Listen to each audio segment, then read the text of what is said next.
Nice to have you. Good morning from wherever you're watching me from. Today, we want to have an interesting discussion. This one applies to everyone. If you have ever kept food in the fridge, if you want to know facts about, food storage and food preservation, today I'm going to give you some facts about food that you keep in the fridge. Please stick to the end of this video because I'm going to be bringing out facts like I used to do. All right. Many of us, we cook and we want to store this food. We don't want to be cooking all the time we have to eat. We want to be able to store some food and eat from those food that we store maybe 1 week after, 2 weeks after. Is it really safe? Safety is very important when it comes to food. Knowing how long your leftover food should be kept in the fridge is very important for your food safety. Now, there's a difference between fridge and freezer. There's what we call fridge facts. And today, I'm going to let you know about some fridge facts. All right? Now, for general food that you leave over and you keep in the fridge, please and please, your safety is important here. But before I continue, please do what to like, comment, and share this video. Subscribe to this channel. You have a lot to benefit by subscribing. Now, the general rule is that any food you keep in the fridge generally should not stay more than 3 to 4 days. Yes, that's the general rule. All right. Now, what are the storage tips that you need to be able to store your food for longer? Now, before I go there, let me read out to you how long, studies show that you should keep certain food. For example, when we talk about meat and protein, like cooked poultry, chicken, turkey, cooked beef, cooked fish, hard-boiled egg. When you cook your chicken and your turkey, they should not stay beyond 3 to 4 days. That's what studies, have to say. When you cook your beef, cooked fish, it should not stay beyond 3 to 4 days in your fridge. A lot of people, they say, I want to cook my fish, my meat down and keep it in the fridge for the whole week, 7 days. According to studies, it says do not keep your fish, your meat, your poultry, your turkey, cooked turkey for more than 3 to 4 days in your fridge. Hello, welcome. Thank you for joining my live. Also, it is stated that you should not keep your hard-boiled egg more than 1 week. Do not keep your hard-boiled egg in the fridge more than a week. So if it's more than a week, there's no way you can guarantee the safety. Okay, now let's talk about grain and pasta. Cooked rice, for example, you want to cook rice and keep it in the fridge. All right. You want to cook your pasta, you cook it in the fridge. Hello. Thank you for joining. You want to cook your pasta, you want to cook your rice, you want to cook your sauce, your rice sauce, and keep it in the fridge. According to studies, it says do not keep your cooked rice in the fridge for more than 3 to 4 days. Your pasta, do not keep your pasta for more than 3 to 5 days in the fridge. Now, for your soup and stews and sauces, let's see what studies have to say. The fridge life. Remember, we are talking about the fridge life, the fridge fact about food, about stored food. And our hallmark is safety. We want to be safe while we eat our food. We don't want to be sick. We don't want to, come down with one issue or the other, health issue or the other, after eating our cooked meal at home. All right, for soups and stew, for tomato-based sauces, for cream-based sauces, it says for soup and stews, not meat or veggies, it says they should not stay in your fridge for more than 3 to 4 days. For tomato-based sauces, it says 4 to 5 days. And for cream-based sauces, it says 3 to. So you see that the general rule of 3 to 4 days applies to almost all the foods I've been mentioning. When we talk about mixed dishes, it says most of them are just safe for 3 to 4 days in the fridge.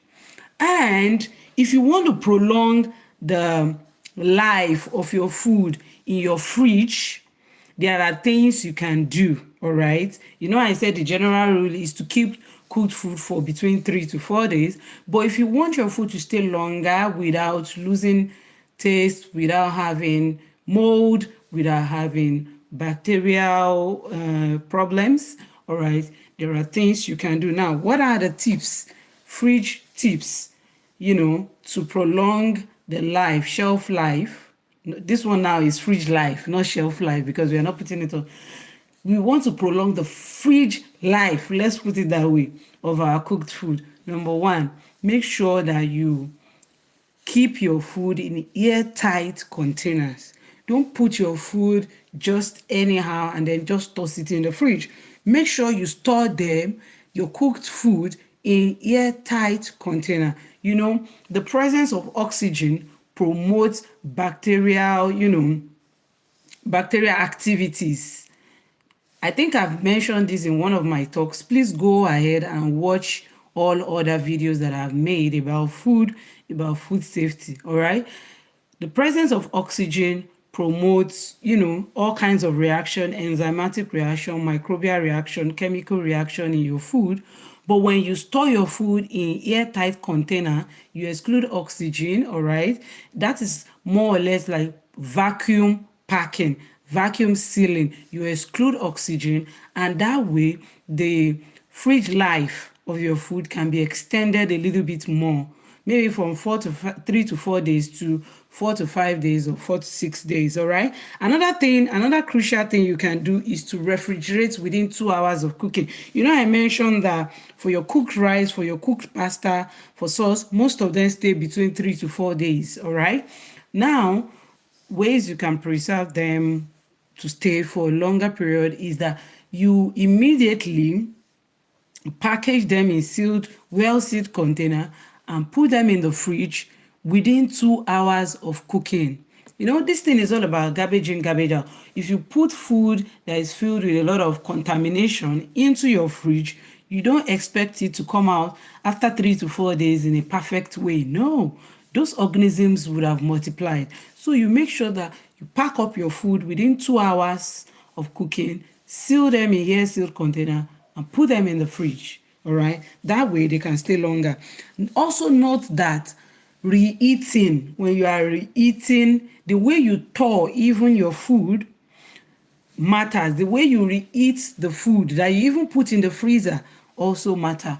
So you want to ensure that even when you bring out your food within 3 to 4 days, yes, which is the general rule, you still want to check. There are some things you have to check before you consume that food. Remember, safety is very important. You want to smell it, you want to look at it as the color changed, as the texture changed, and you want to before you even put your food in the fridge, you want to label them properly.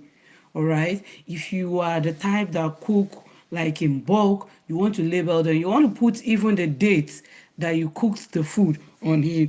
Please do not rely on taste and smell alone. A lot of people say, oh, I'm still going to talk about this in detail. Can you rely on the sniff test for food spoilage? When you want to check if your food is spoiled, can you rely on actually sniffing alone? Sniffing the food, can you rely on that? You cannot rely only on the sniffing test or the tasting. You want to also see if the texture has been compromised. For example, if it's slimy in nature, if it's thinner. For example, you make a thick sauce and by the time you are bringing it out from your fridge, it's becoming watery. There is an activity going on already in it that is compromising the consistency of the food. So when you keep your food in the fridge, don't just say, oh, because the general rule is 3 to 4 days, you just bring it out and then you start eating, you rewarm it. Make sure you rewarm it properly. At least the internal temperature of the food must reach 75 degrees Celsius. And then make sure you check properly the texture, the consistency. All right. Make sure that there is no mold growing, coming out of the food. and make sure that you don't keep food for too long in your fridge. All right, most of the food in 4 days, they are not good for you to eat. So if you have any other questions, please drop them in the comment section. Thank you for watching live. Please do well to like, comment, and share this video. I'm still going to talk about, should you rely on the sniff test when it comes to checking for food spoilage. There are some food you can, but there are some food you cannot, really, depending on the type of organism that is working inside that food. All right, so thank you for joining me today. Until my next class, please continue to follow us on this page for our cooking inspiration, for many of our tips. If you go to the page, you will see a lot of useful information, tips, and cooking inspiration for you. Please do well to like, comment, and share. And until next time, stay happy. Bye-bye.